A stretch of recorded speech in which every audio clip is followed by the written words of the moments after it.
what do you think of this order by the Office of the Ombudsman? Dahil ang sinasabi ng House, hindi naman sila yung complainant, di ba? Pero walk us through the process. Ang complainant dito is siyempre yung House, 'di ba? Dahil sila yung nag-file ng complaint at kung ano yung investigasyon nila, finorward nila sa ombudsman. Number one, natutuwa ako dahil mabilis yung action, pero naso-surprise din ako sa bilis ng paggawa ng action ni Ombudsman Martires, no? With all due respect kay Ombudsman Martires, although I said natutuwa ako at I laud the action or the swift action, I hope hindi naman ito parang Trojan horse, 'di ba? Naalala mo yung Trojan horse, nagbigay ng regalo, pero sa dulo parang ano pala, patibong or trap pala ito, no? So sana ito naman malaman natin, Christian, pa-retire na ito, patapos na ang term ni Martires. So we hope na it is his coup de grace, it is his parang saving grace doon sa mga, hindi naman natin masabing mali talaga lahat, pero yung mga parang we were disappointed with some of his actions, especially yung SALN na hindi niya release, for example, yung Pharmaly na kaso hanggang kay Christopher Lau. Pwede bang si Christopher Lau ang gumawa lang noon? Walang anybody from the executive higher than him. So may mga makikita natin na during his stint, kumiling siya kay President Duterte kasi siya ang nag-appoint. So hopefully, itong kanyang paggagawang ito, kumbaga sabi nga nila, 'di ba, yung mga pag matanda ka na o pag medyo nasa twilight years ka na, nagsosorry ka na, gusto mo nang gumawa ng kabutihan, sana nga ito ay kabutihan at hindi Trojan horse ni Ombudsman Martires.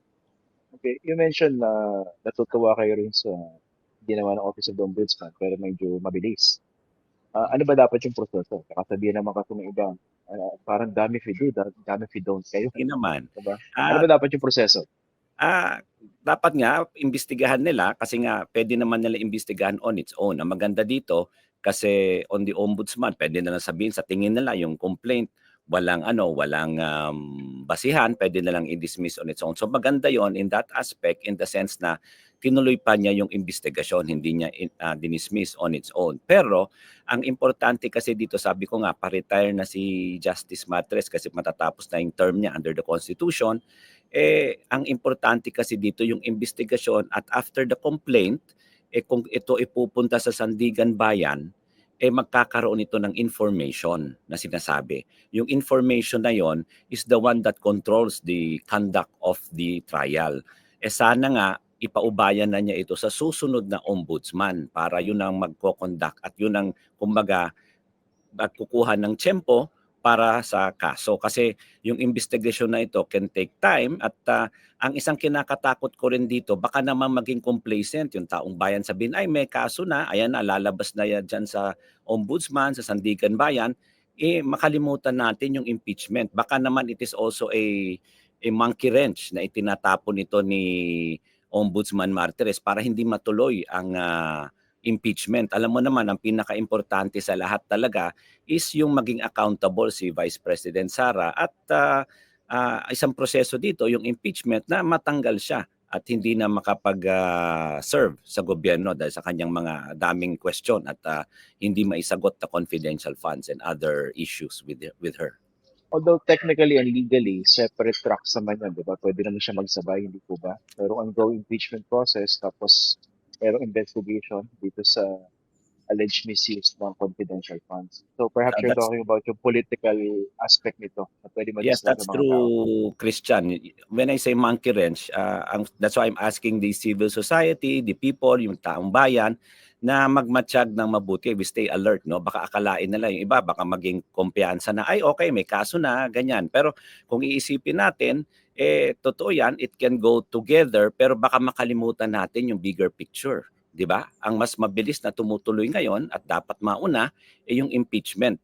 Kasi cases takes time at kahit na let's say masampayan sa ombudsman at later on isampa nila sa Sandigan Bayan for trial, alam mo naman yan, marami pang pwedeng i-appeal yan hanggang Supreme Court at pwede pang baliktarin yan later on, no, if ever they find something right or wrong, no. But sa akin ang importante, as I said, I hope this is not a gift like a Trojan horse, Pero sana nga ito ay totoong redemption, no? Coup de grace for, let's say, repenting for previous misdeeds or acts ni Ombudsman Martires.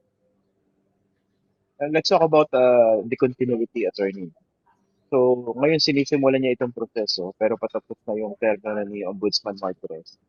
Hindi naman necessarily na pag natapos yung term niya, tapos yung investigation. So, it can Hindi carry naman. over to the next term. It would carry over, pero yun nga ang kinakatakot ko, for example, bilisan niya yung investigasyon bago siya mag-retire, maglabas siya ng information. As I said, the information is the one that controls the trial, kasi kung ano lang yung nasa information, yun lang ang issues na kailangan pagtalunan sa kaso. Of course, the next ombudsman can also ask for an amendment of the information.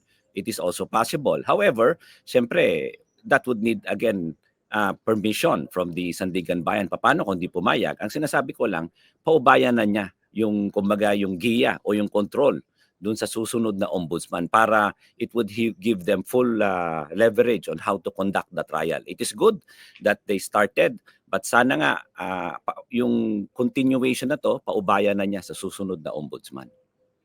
Paano yung gagawin po yun, yung ipaubaya? So, kasi Well, nagsimula na eh, di ba? Yung proseso sa kanya. Ngayon lang naman niya, binigyan ng couple of days, I think 10 days si Vice President Sara sumagot, and then bibigyan din nung few days sumagot yung other side or yung house or kung sino man yung complainant. So sa akin, let the process go its own way without forcing any other speed or any other kumbaga fast tracking na sinasabi natin.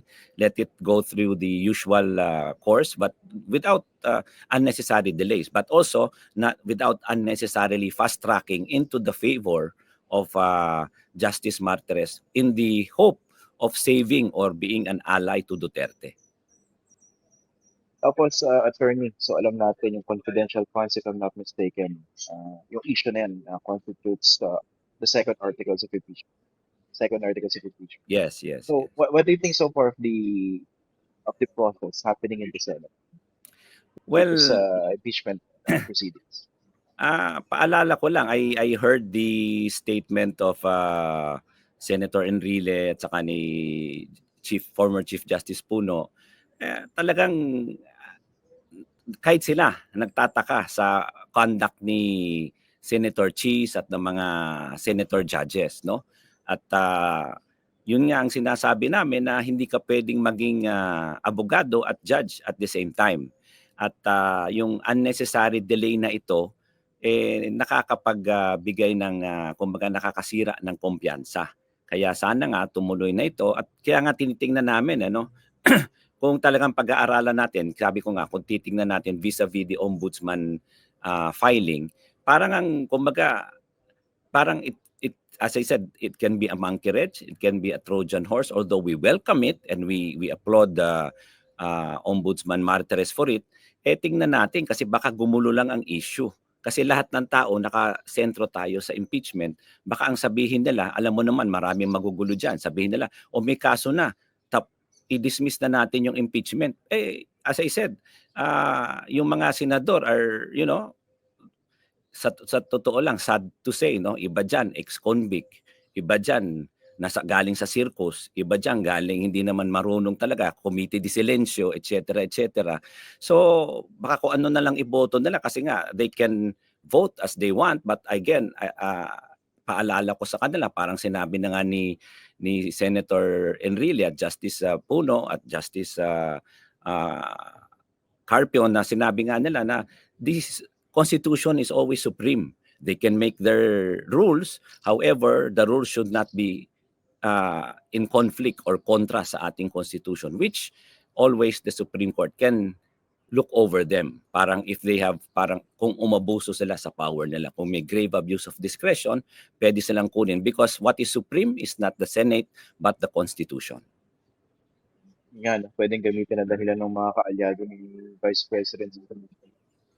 Meron na investigation ombudsman bakit pa natin nililitis. Pero they have to be reminded na magkaiba yung tracks na yan. Dahil iba naman yung goal ng ang proseso sa ombudsman hanggang Sandigan Bayan kung sakasakali. At iba naman yung goal ng impeachment trial. Hindi Opo, yung objective ng impeachment trial is to take her out from office and not to serve any public office forever, 'di ba? Yun ang penalty doon. Whereas sa ombudsman is to file this in the Sandigan Bayan, where later on the Sandigan Bayan would find her yung conviction or acquittal, which has a criminal liability, which has a prison sentence, no? So pareho 'yan. At saka puwede rin sabihin ng Sandigan Bayan, ibalik mo yung pera, 'di ba? Parang yung isang senador diyan, buti hindi nanalo, pinababalik, ayaw ibalik yung pera. So tingnan na lang natin kung dito 'pag pinabalik, ibabalik ni Vice President Sara.